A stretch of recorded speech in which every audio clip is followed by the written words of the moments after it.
Welcome to a short preview of this Screencasts Online video tutorial. With the release of iOS 11.4 last week, Apple have finally delivered on messages in iCloud, at least on iOS only for now.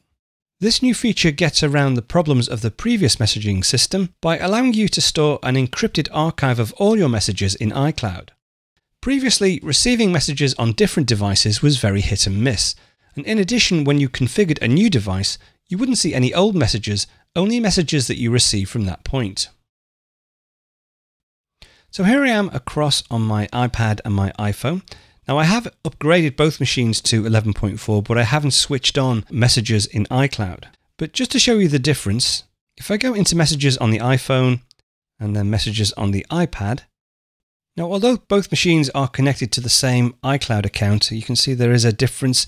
Some messages might have been deleted on one device and not the other.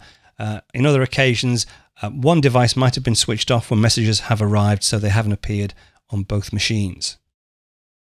That's just a quick preview of one of this week's Apple-related tutorials from Screencasts Online.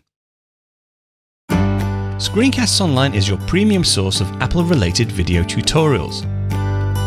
All of our members get access to brand new, up-to-date tutorials each week, as well as unlimited access to our entire video archive full of Mac and iOS-related tutorials.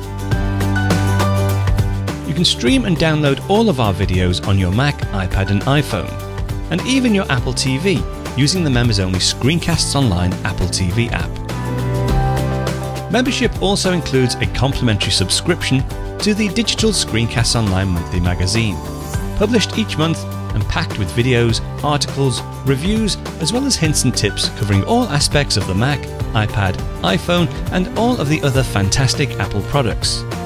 So, if you're ready to start getting the most out of your Apple devices, visit ScreenCastsOnline.com today and become a Screencasts Online member.